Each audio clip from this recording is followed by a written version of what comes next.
guys on the board who I was familiar with his own publication for satellite marketing. I was really thought after the Well, good morning and welcome back, those of you who were with us for our first session of the day. My name is Robert Bell. I am the Executive Director of the Society of Satellite Professionals International and also of the World Teleport Association, and I'd like to welcome you to our Content Distribution Forum. It's produced every year by the Society of Satellite Professionals and the World Teleport Association in cooperation, of course, with our host, NAB. From Monday through Wednesday, we will be presenting 12 panel sessions on the business and technology of content distribution, from traditional broadcast to IPTV, the triple play to mobile video. And then on Thursday, we'll be providing right here playback of our most popular sessions from the first 3 days.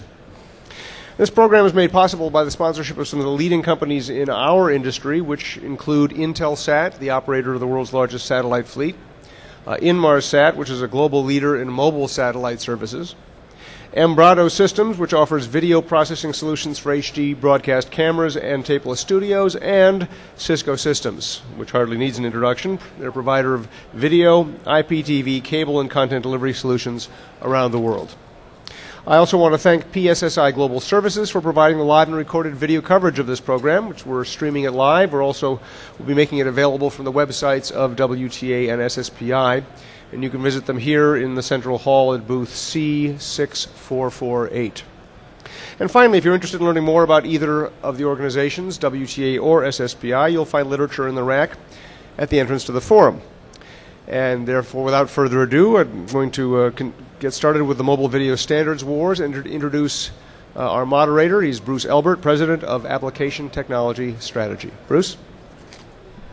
Thank you very much, Robert. And good morning, everybody. And thank you to SSPI and WTA for sponsoring this. It's a beautiful day here in Las Vegas, Nevada. I guess we missed a snowstorm last week. And we're the second panel. The previous one had the challenging issue of discussing television and all of that, and it says one show, many platforms. That was a very nice panel because it went over a whole bunch of aspects of delivering content to the various platforms that users view the content. And Alistair Hamilton, who was a speaker from Digital Valiance, had a nice timeline which showed starting off with television and then moving into the internet as people use the internet to get content, and then now mobile, different ways of viewing it on handheld devices and the like, and then finally something that he had a nice acronym for, but it boiled down to social websites and YouTube and things like that, where people create their own content and others can look at it. So we're going to back up to the mobile part of it, which is an opportunity that is still rather nascent. I have some personal background with a little bit of mobile television in that I spent many years at Hughes and El Segundo, and of course Hughes started up DirecTV. And one of the first mobile TV implementations was putting DirecTV onto airplanes. And those of you that fly JetBlue know all about being able to watch digital TV on JetBlue as it flies. So, you know, that's kind of one way of looking at digital TV. But there are lots of other possible platforms and a lot of discussion about putting it over cellular networks. And the 3G networks, and we have satellite-based broadcasting to mobile platforms, the SDAR systems, the Satellite Digital Audio Radio Service, XM Sirius being, of course, a very strong contender there, and then using that for delivering video. And then there are others. So the panelists here will talk about many of those aspects, but we're supposed to focus on standards. And something that one of my co-authors on a book I wrote said about standards is not that they're good because there are so many. That's not the joke he was talking about. But it's important that they be cheap to apply and supported by vendors. So that's a good ground rule if that makes any sense, and maybe the panelists can think about that. And as far as the standards for mobile TV, you know, the ones that are we hear the loudest about, of course, is what MediaFlow offers, and they have a very nice booth here if you want to check out their product line. And they want to support the cellular, primarily CDMA networks. And then we have DVB-H, and then there's a system that was put up on satellite in Asia and become pretty popular in Korea, of a one-way broadcast system. So, you know, there are the standards, but then there's the question of where do they end up being delivered. And of course we have handsets, and David Zufall, who will be speaking in a moment, and I were talking about how, you know, it depends on where you want to use that handset. Do you want to use the handset inside here, inside your house? Are you satisfied to be out in the street to use it? And then of course on vehicles of various types. Then another aspect that we'll talk about this morning is the regions. We have North America, you know, national type coverage. We have regional type coverage, and then ultimately, is there a global footprint? So we'll be addressing that. Now, there are other questions about mobile TV to consider. One is this a true broadcast where we put out this in a serial form, and you can choose which channel you want to watch, or kind of a multicast? Or is it going to be an interactive or unicast almost scheme where you can pick which channel you want, and then it gets delivered to you? And then, of course, what about narrowcast, which is what we have today in a lot of respects with free-to-air TV, the so-called ethnic programming, where it's a way to get programming that you wouldn't be able to get otherwise. So those are some of the aspects I'd like us to cover as we go through this. And I'll introduce each panelist, and then they'll each make a 5-minute statement just to kind of give you a baseline of who they are and how they're coming at this question of the mobile TV standards. And then we'll open it up for questions, and I want to ask the audience to jump in there and don't be bashful, and use this opportunity to ask a question about this field and amongst the three experts here. So first we have Greg Ellis. He's the Vice President of Business Development at Ipera Technology. So let me turn it over to you, Greg. Good morning to everyone. Bruce asked me to join on this panel in part because I have a rather diverse background in this field, starting out in the satellite broadcasting area, in fact working with Bruce at Hughes Aircraft Company, or Hughes Communications, many years ago. And since 1990, I've been in either the wireless or cable TV industry exclusively.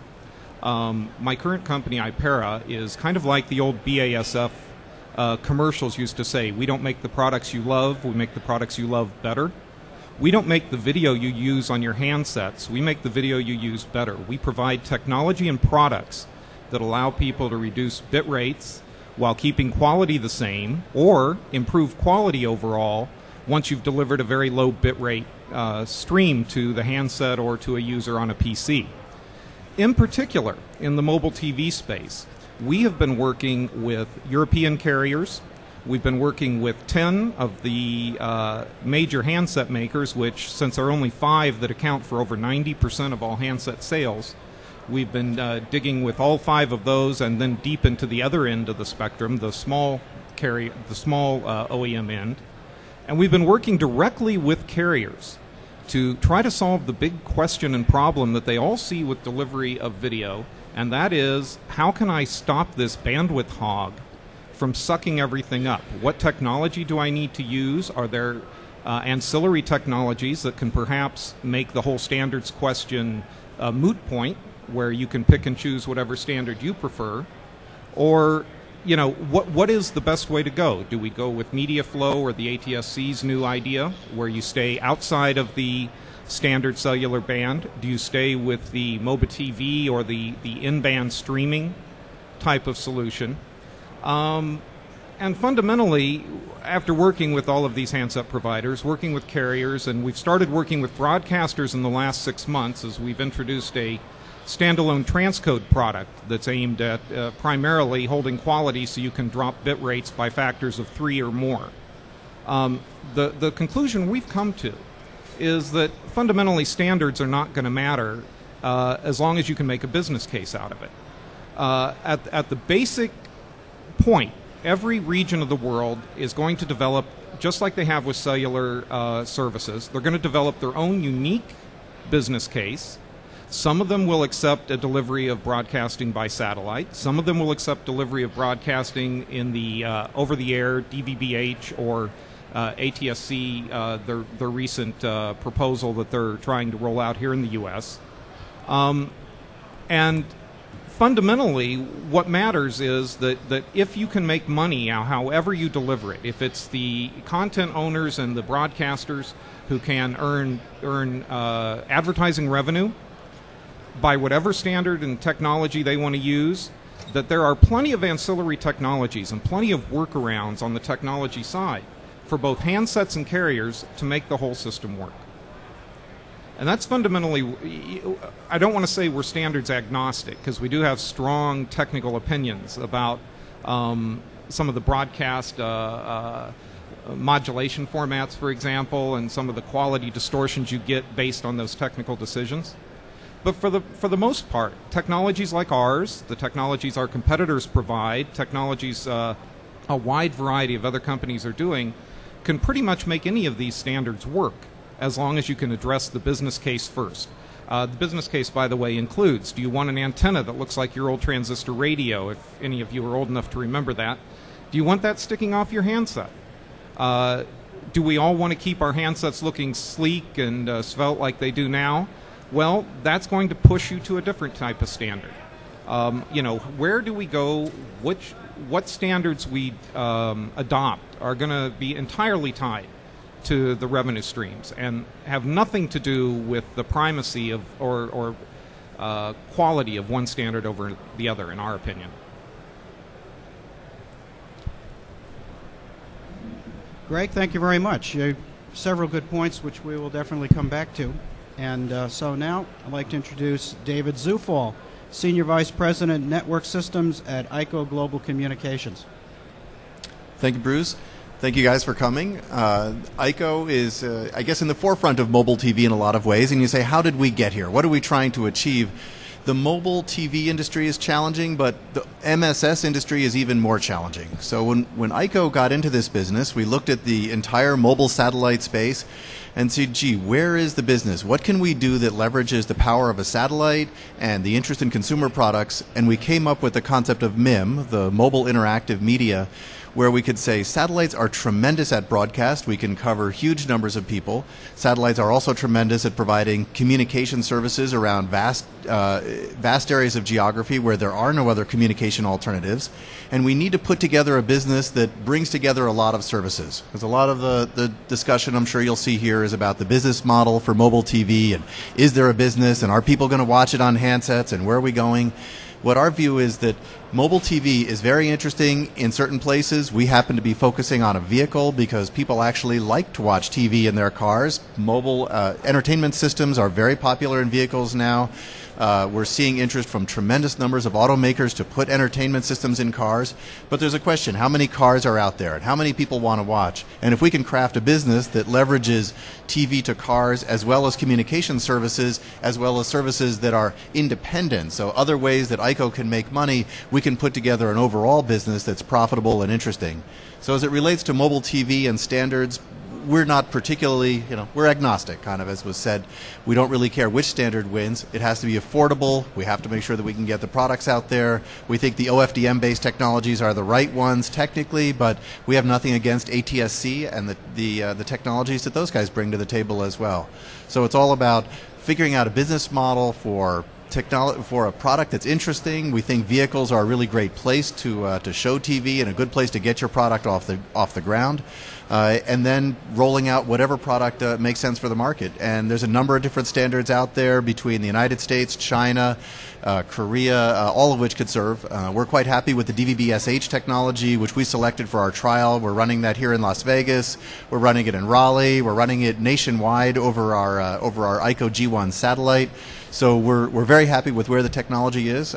We just need to pull it all together and launch the products.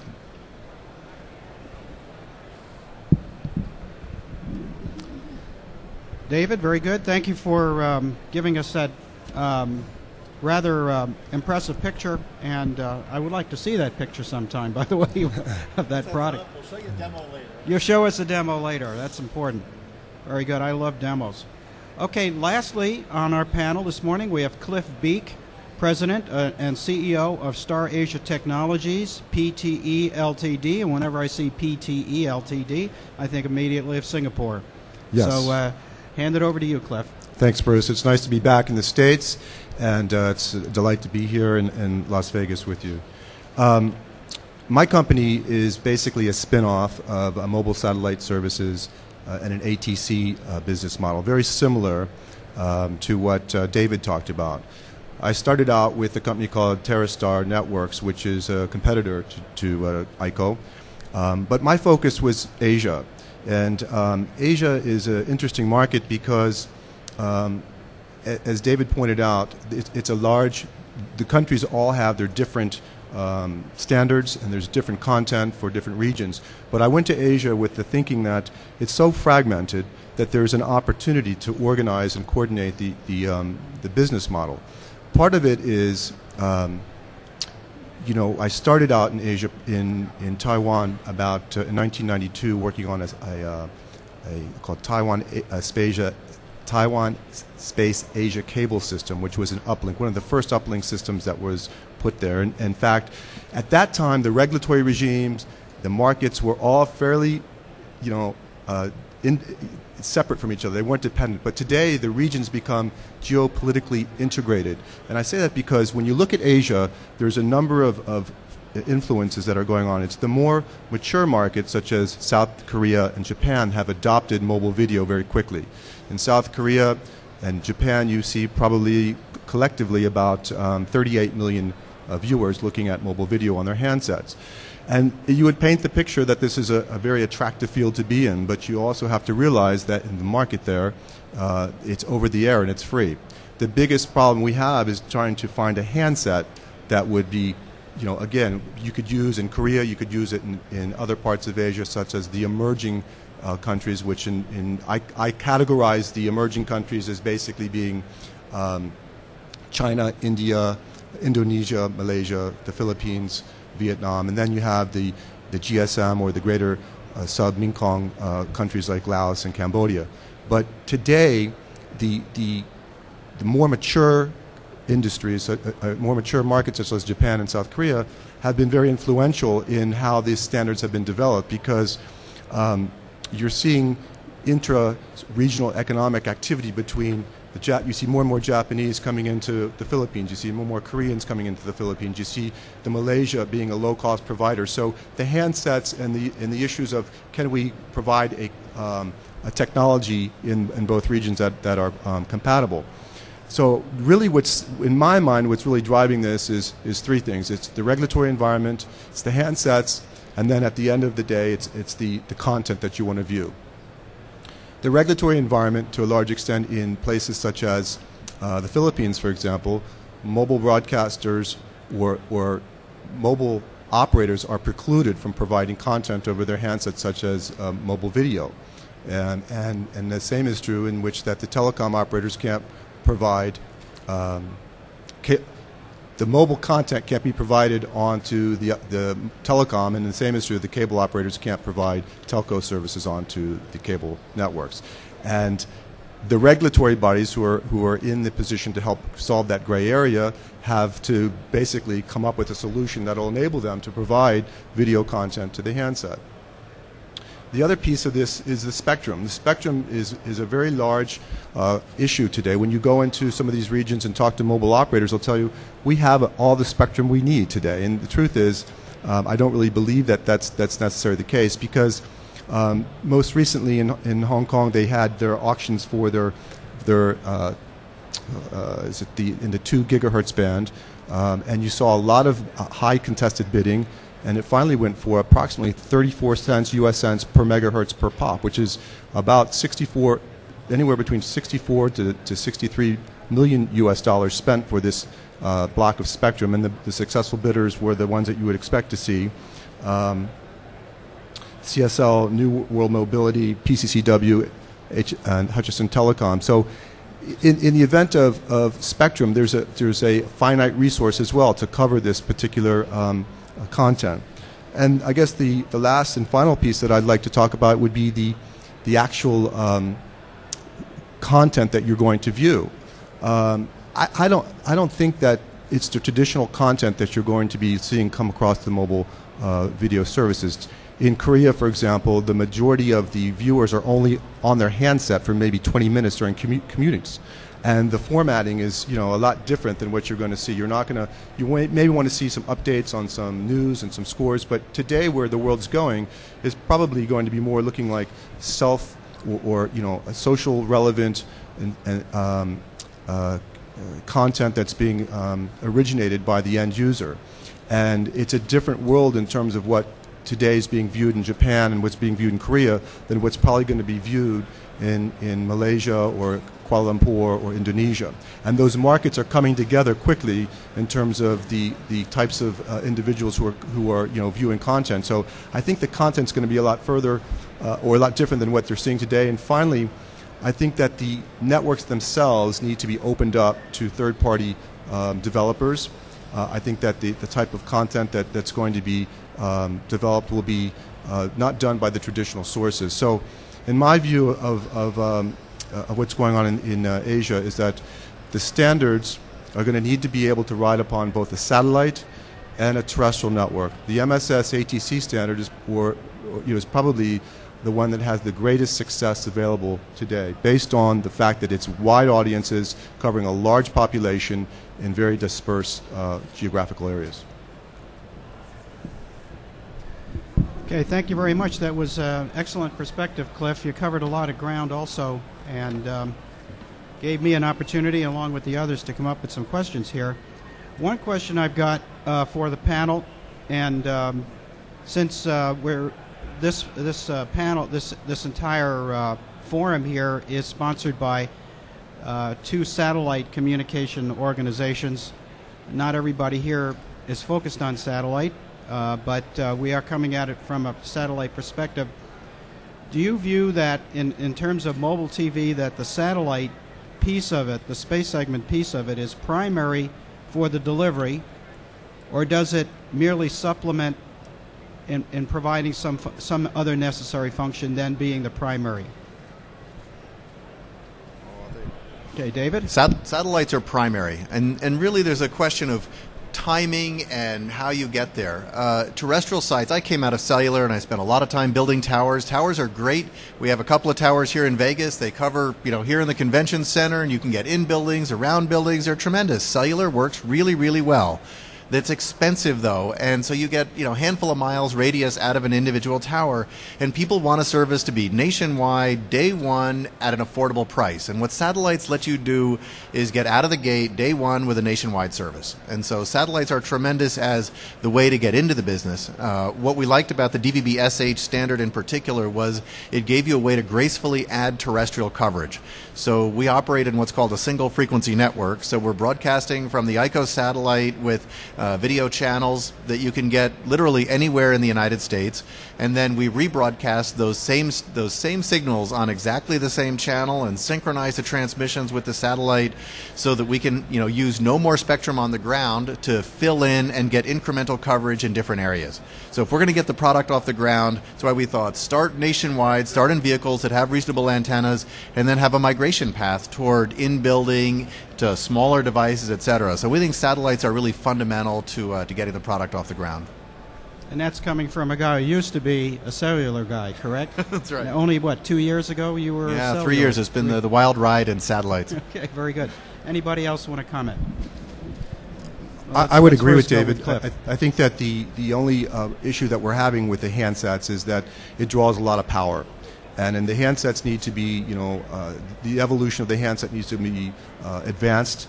There's a tremendous amount of questions about how you're going to utilize the handset on a satellite. But I mean, I'm a strong believer. I think that that's probably the way to go. The terrestrial network is a great way for I would also look at the spectrum that's being consumed in the satellite is very expensive, but you're also going to need a terrestrial network for reuse of spectrum as well to get the type of content that you want to the device. My biggest issue with the handset, and believe me, I think the satellite is the primary path, but we're going to have to settle the issue with power consumption on the handsets. Okay, I'll jump in. I'd say supplementary. the bulk of the users in the mobile TV consuming community are located in the major metropolitan areas in the world. And while the statements are absolutely correct that it's the best way to get something started, the statement is also absolutely correct that it's going to have to go to a hybrid system eventually. And Cliff's statement about the amount of power consumption and the effect on handsets is something that a lot of the people on the broadcast side on the mobile TV equation kind of say we've solved a lot of battery power consumption issues on the handset and on the mobiles in the past, so let's just assume it's going to happen in the future. And those challenges, I think, are bigger than a lot of the broadcasters are assuming. That said, ICO is going for an in-vehicle initially, where satellite is a remarkably good way to go at it. Okay, good. Dave, did you want to add something, or are we okay? Oh, yeah, you can't shut me up. So it goes back to something Cliff talked about with content and unicast versus multicast. Cliff's right and Greg is right. The terrestrial networks are tremendous for unicast, and when we get to self-generated content and people want their own services everywhere, unicast and a terrestrial network is the way to get there. And when you want to get to a handset, terrestrial is the way to get there. But satellites, as we were talking, is a great way to get it out there. And I guess it's funny to think, I guess I'm old school in broadcast maybe, that they're really, and I'm a cellular guy, who knows, it's taking me a while to learn the industry, but there's really something to be said for programmed content that's broadcast from broadcasters who understand content and are able to deliver an interesting, compelling, entertaining service that users don't have to futz with a lot. You turn on the TV and I lean back and I watch it. I mean, to be honest, I'm sitting here this morning and we're walking around Las Vegas here and it's busy, and I was wondering, gee, I wish I could get the ICO vehicle here that could pick me up and drive around, and I'd just as soon watch a little bit of TV. So maybe, I don't know what that says about the panel, but it's fun. I mean, I like actually watching TV in the car. So starting with a compelling service in an environment you like, with content people kind of understand, and then growing into unicast and growing into content, I think is a way for our industry, which has struggled to date to get off the ground, is a way for us to get going. Okay, very good. Thank you for that discussion. I really enjoyed that, and a lot of things came out. I've got another question before we go to the floor, and it's a technical question. We've heard references to what I'll call the link budget. The link budget is a table that shows every element: the satellite, the path to get to the ground, the user device, the standard that's being used, somebody mentioned modulation, and the kind of antenna on the user device. Will this all work? Will, as they say, the link close and be satisfactory? And where will it close satisfactorily? And that's all contained in something called the link budget. So I want to ask what your view is of the link budget. I'm talking about with a satellite path. And let's put the vehicle aside, because the vehicle is the easy case. As long as you have that path, line of sight path to a vehicle, and vehicles most of the time have a view of the sky. Most of the time, not all the time, but most of the time. How about the handheld device? How are we going to support that aspect of it?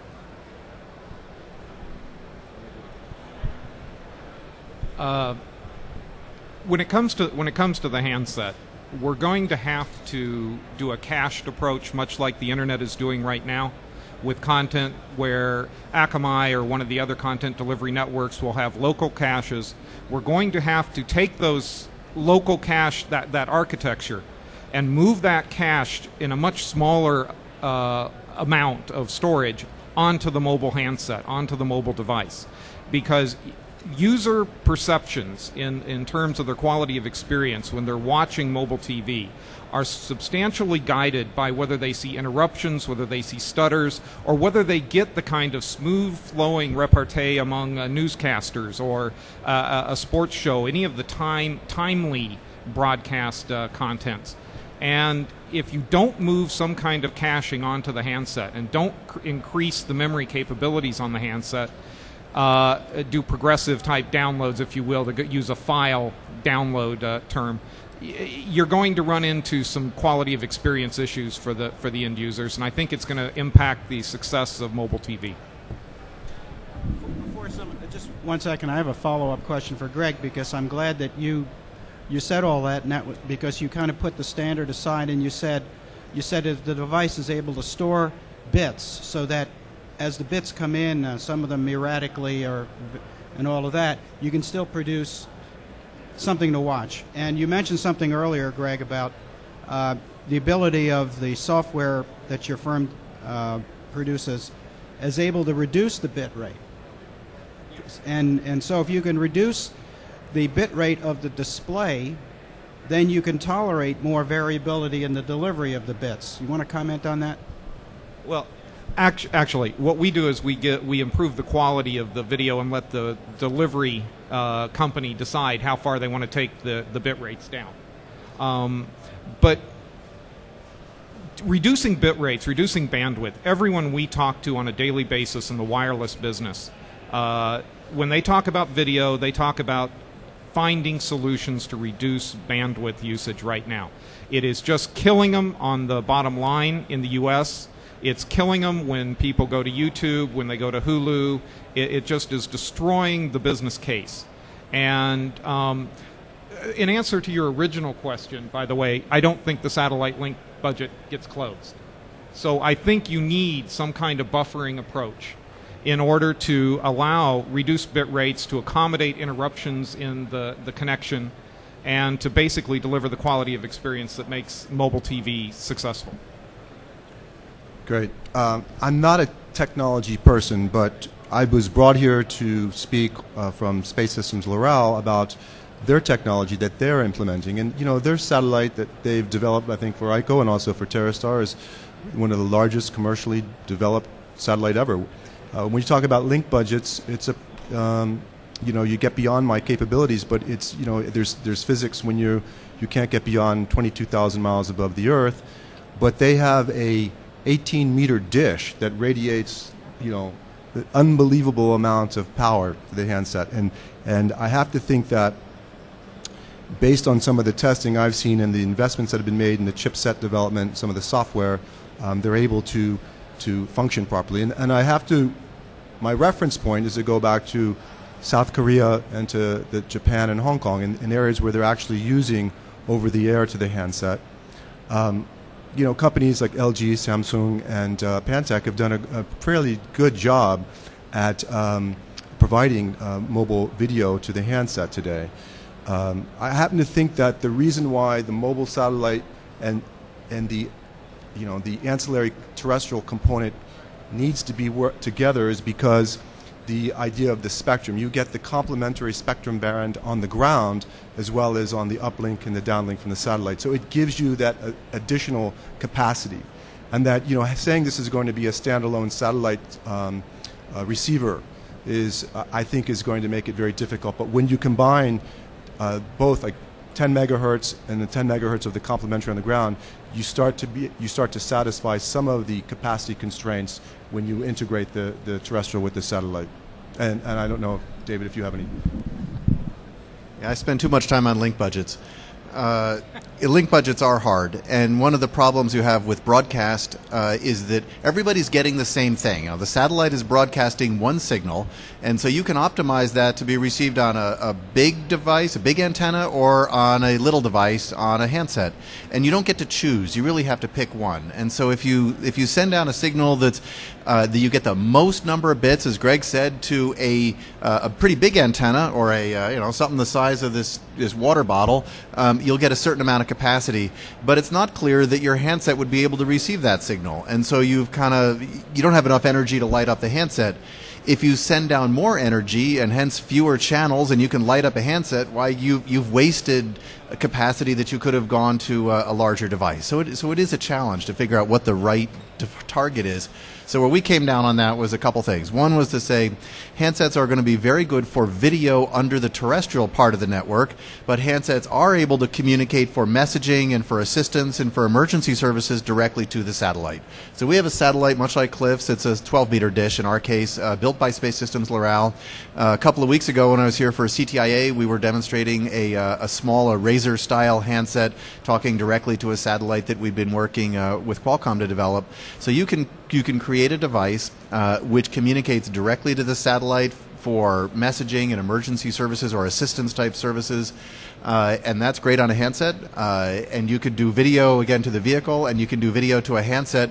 The video to the handset's likely going to be done under the terrestrial tower. But again, that's why we thought start in the vehicle and move eventually to the terrestrial network as the market for handsets takes off. Just a follow-up question for David. Is the video to the handset delivered terrestrially the same video as by the satellite? Yeah, it's the same video. When you broadcast from a satellite, again, use a single frequency network concept. So I got a 5 megahertz carrier coming down from the satellite and exactly the same 5 megahertz carrier coming out of our terrestrial network. Because we're using OFDM, that kind of technology was designed to be able to deal with signals that bounce off walls, multipath it's called. And so the handset or the device sees a signal coming from the satellite or a signal coming from the terrestrial tower, and it doesn't know the difference. And in fact, even the handset gets a benefit from having that signal coming from the satellite. It's a couple of dB improvement in the link budget. So it's identical signal. You don't see any transition. I guess at CES recently we were showing handsets talking to our system as well as devices talking to the satellite. The only way we knew whether we were on a terrestrial network or on a satellite network was when we turned off the tower and said, oh, okay, certain devices didn't work inside when we turned off the tower, but otherwise it was identical signal. Okay, very powerful. Let me see if there's a question from the floor. And when we do this, I'll repeat the question because we actually won't have a microphone that's working. So, anybody, anything at all. Content, satellite, handset. Who's interested in a handset? Business model. Yes, up here front.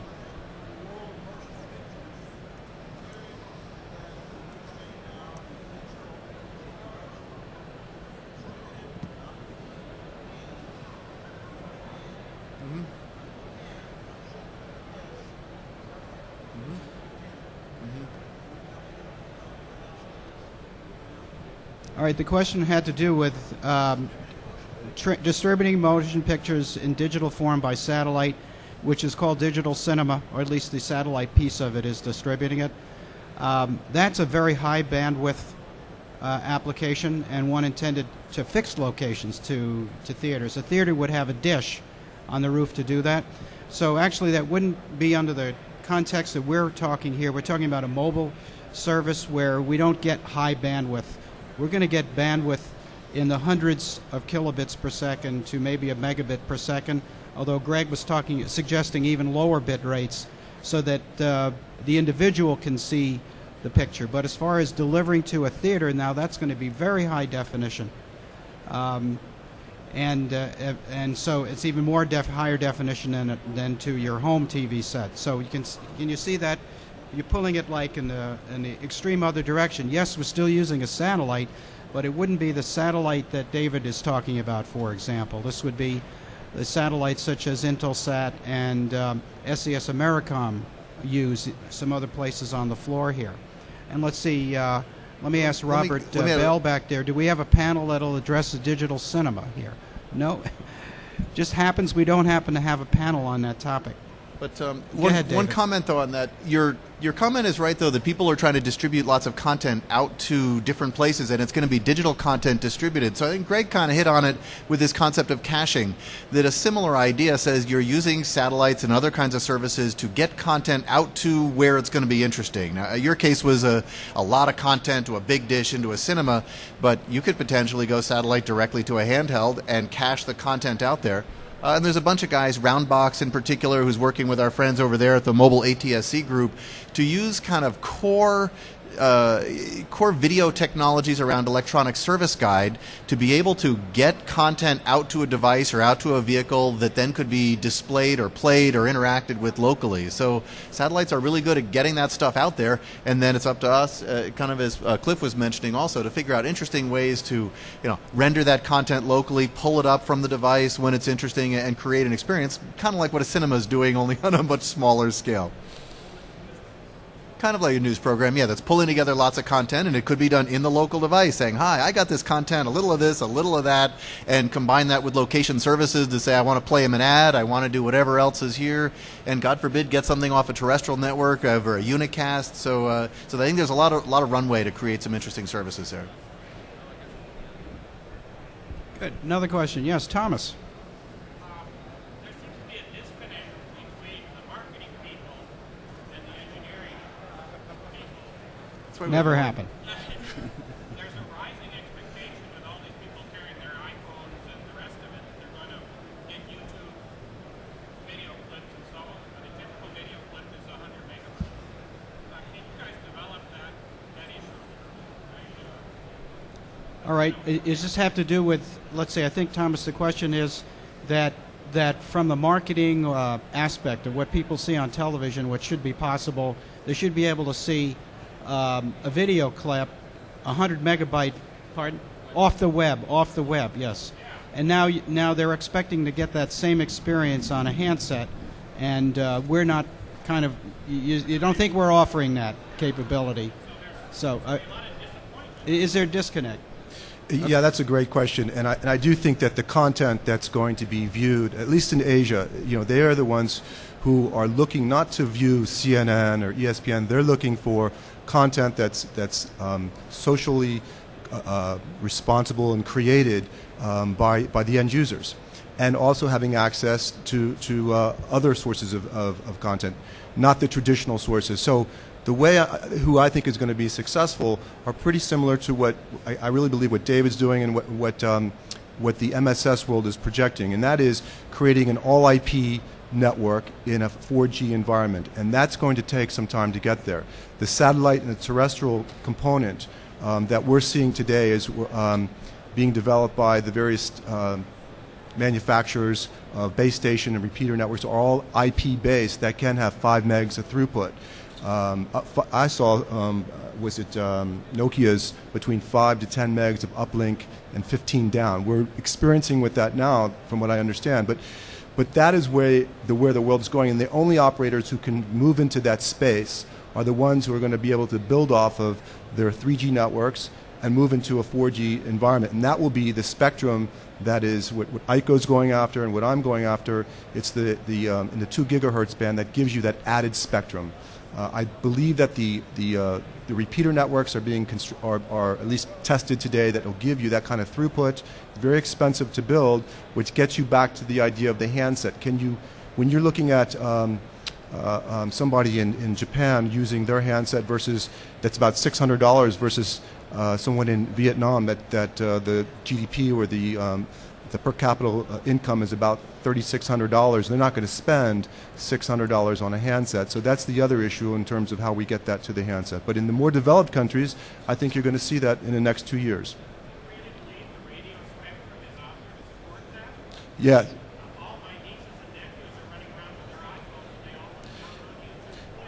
Yeah.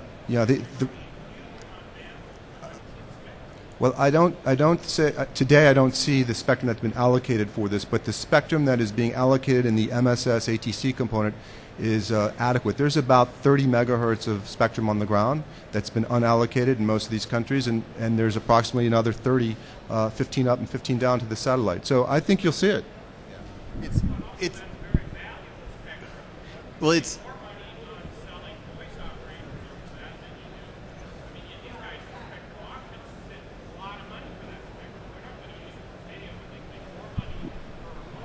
Yeah, the particular block of spectrum that I'm referencing is in the 2 gigahertz. It's been allocated specifically for the MSS component. If you have a satellite that can close a link to a handset, you qualify for, it's actually 60 megahertz of spectrum, and it's contiguous to the UMTS operators.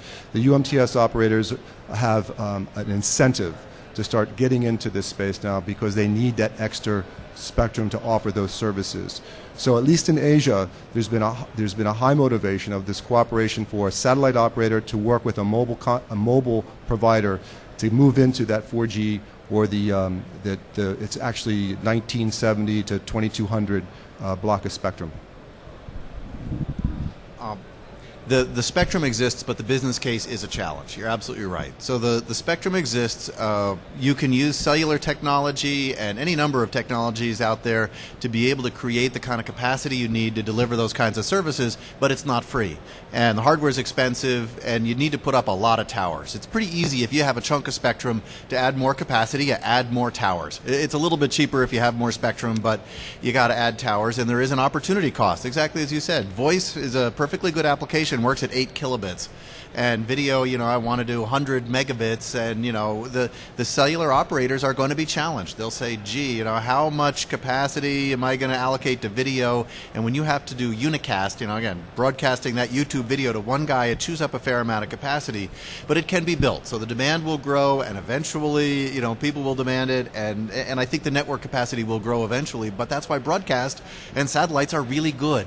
The broadcast technology is very efficient at getting video out to large numbers of people. There is still a question of it's the same content to everybody at the same time. So it's not the, I pull my YouTube video and your YouTube video, etc. So there is a challenge, and that unicast capacity will be spotty at first. You'll get wireless LAN hotspots, and then 802.16 WiMAX hotspots, and then there'll be larger deployments of broadband video. But that's where the broadcast component comes in. If you can start out delivering a lot of high quality video, because people do want high quality video, they don't really like looking at poor quality pictures, which is why we're actually putting a fair number of bits per channel into each thing in the vehicle so it looks good on a big screen. So there is a challenge in getting to there, but the spectrum is there. We just got to drive the demand, and eventually the networks can do it. So the spectrum exists. It's just making sure that people will pay for the service. Yeah, let me kick in. Yes, there's a huge disconnect. The carriers are addressing that right now by trying to force YouTube-type content, which is generally about 300 to 400 kilobits bit rates, and they're trying to force that down to 80 kilobits, 70 kilobits, and they're exploring a lot of technologies to try to get that down there, because this is different a little bit from what Cliff and David are talking about, because they're talking about a way to work around the problem, but they're not addressing whether or not they, on the satellites, can pull this user-generated content and the web-based content somehow intelligently. When you want to get a stream off of Hulu or something, you can pull it off to the satellite and transmit it to get it out and off of the cellular net. But yes, there's a huge disconnect. The technical people are scrambling like crazy on both the handset and the wireless carrier side, everyone we know at least. And it's probably, to go to the point of this panel, it's probably the main argument for satellite or terrestrially delivered, out of wireless band delivery of video being the only way that's going to be successful to get mobile TV launched. Okay, good, very good. I had made a note here, kind of following up on Cliff's point about regulatory and spectrum, that the federal government, had a successful auction of the 700 megahertz spectrum, and pulling in, if I remember, something like $18 billion for the spectrum, and there being a national license and a bunch of local licenses and whatnot. I think ICO picked up some of that? No? Somebody in the satellite industry picked up some of that, but what's your view of this 700 megahertz spectrum as to how that'll play out? I don't have a real viewpoint, but I think they paid collectively about $19 billion for that spectrum. In our industry space, the cost of the satellite and the handset development is really the admissions ticket, and you can pick up approximately, again, 30 to 60 megahertz of unallocated spectrum. That spectrum, though, has been divided. I mean, it's divided, it's very difficult to get a nationwide block. In the MSS or in the 2 gigahertz block, the ITU has globally allocated, or it's globally aligned. So it makes the usage, particularly in countries like, in part of the world that I operate in, you can use the same handset in this particular block of spectrum and roam globally.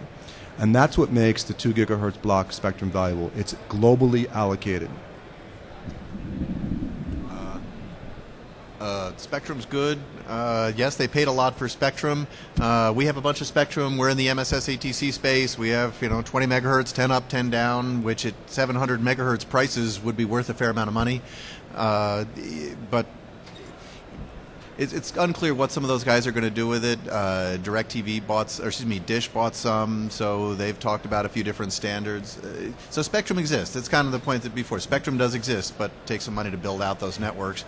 And if you can do a hybrid network that's some satellite, some terrestrial, gives you a way to get the business going. Okay, very good. Another question from the floor. Yes, sir. I'll repeat it. We're buying chips from Dibcom that Stuart works for.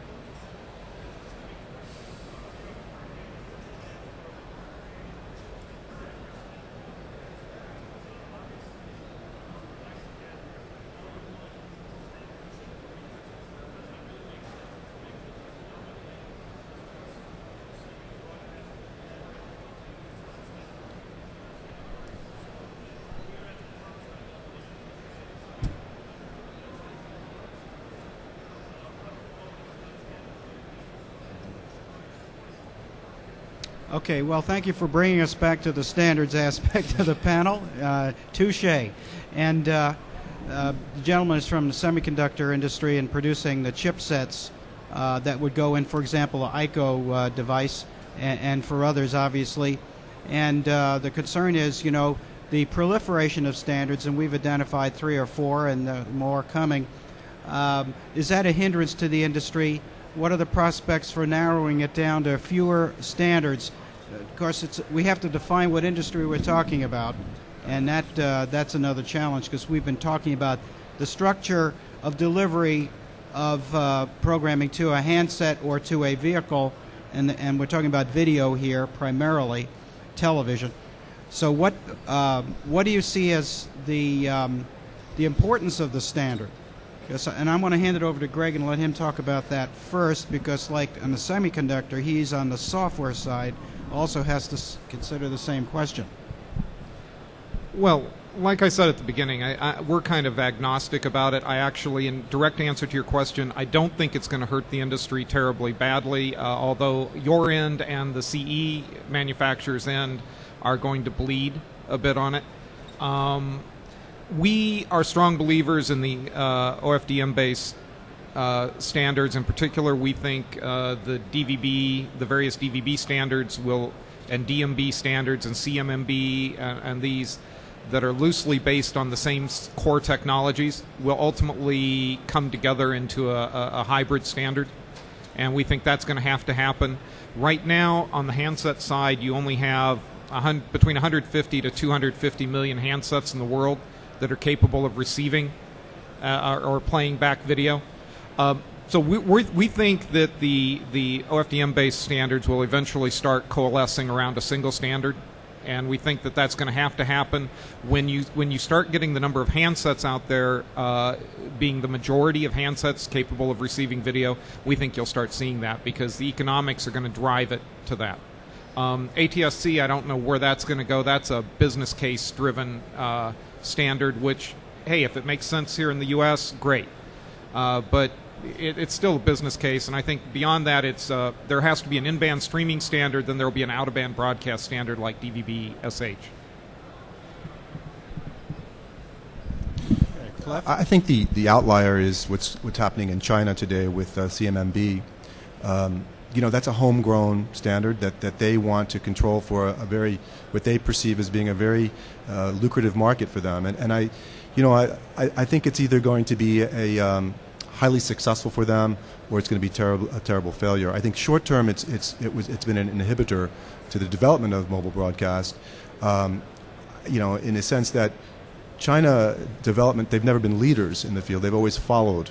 And I'd have to think that they've taken a huge risk in doing this, and in the short term, they've had slowed down the development. Specifically, during the Beijing Olympics, they were supposed to have something up and running, and they wanted to be dependent upon their chipset. It makes a lot of sense for them, but I do think they've made a mistake in the short run. But could be successful. It could be wildly successful for them in the long run. But again, my observation is that they're not leaders. They do a great job at producing, and they're good at following the market. So that's the outlier for Asia. I guess, is it a hindrance? Yes, but are we stuck with it? Yes. So luckily, people like Dibcom, and Dibcom, who we are using in our trial, makes a real good chip. They have a new chip that's multi-standard, but most of their products are OFDM-based, and I think Greg's right. We think that the OFDM family is really the right way to do broadcast. It's a good technology for broadcast, and as people make more flexible processors that can basically have an OFDM processing engine and then can add the capability to support one protocol or another, the chipset manufacturers can figure out ways to make multi-standard OFDM-based products. So it's painful, but I think people like Dibcom and others will be able to get there on the OFDM family. From a technology perspective, the outlier is our friends at ATSC, just because we in the United States decided to pick a technology which was not particularly friendly to multipath and to multiple repeaters to this single frequency network concept. So it's a solvable problem, but it's solvable in more silicon. So the LG chip, which is, my understanding, in use in their trials, it solves it and it works. It's just harder to integrate that solution in with another broadcast solution. So it creates a hardware challenge and a cost structure challenge for us going forward.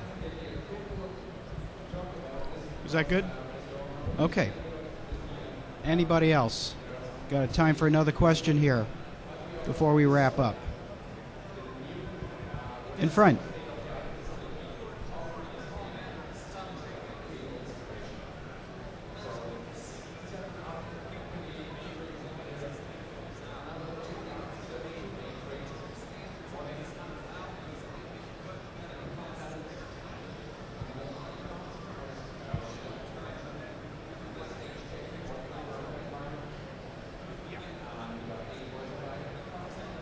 Okay, let me repeat the question.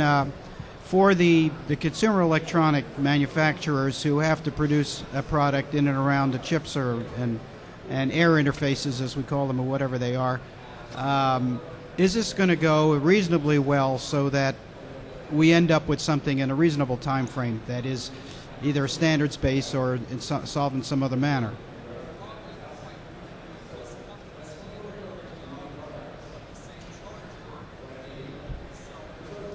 Is that right? Really? It's a breakthrough. The same charger. You expect this to be worked out in the same... well, how long did it take you to come up with the same... 17 years. Okay, we can do it faster. Greg? Good, better, best. No question. Yeah.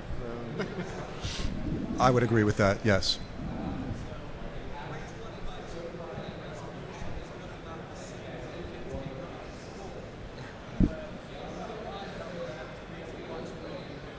Well, but the resolution is a little bit different from transport, though.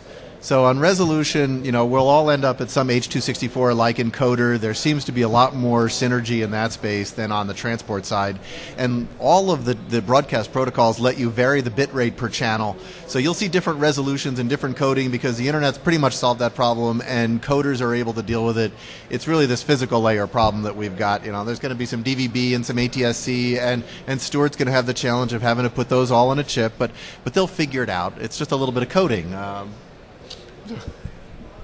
And I think it gets back to this gentleman's point about, it's market driven. It's going to be different for different parts of the world. In emerging countries, it's going to be a lot, maybe just best efforts or best, because it comes down to pricing, and those operators who can offer a product that is going to be within the budgets and within the acceptability of a consumer. Today, consumers, at least in Asia, are cocooning. I mean, they're only spending money where they have to. They won't give up their mobile systems. They are highly dependent on a lot of mobile banking is being done now in Asia, a lot of different types of services. And as long as those services are not impeded by mobile broadcasts or mobile video services, to the handset. I think you're just going to see an introduction of the opportunity or of contribution, and then it starts growing. In the more mature markets, I think you'll see better rapid uptake.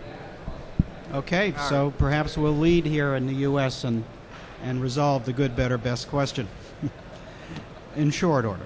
Well, I want to thank you all for being with us. Appreciate the questions very much. You helped make this, the group in the audience made this, I feel, was a successful panel. And let's give a round of applause for the panelists. They did a great job. They really shared the podium well. And for everybody else, please come on back. Let's see. Let me look at the schedule here. The next panel will be at 1:30, which is When Will the Web Kill TV? Robert, that's really, a very mild, yeah. Okay, we'll see you at 1:30. Very good.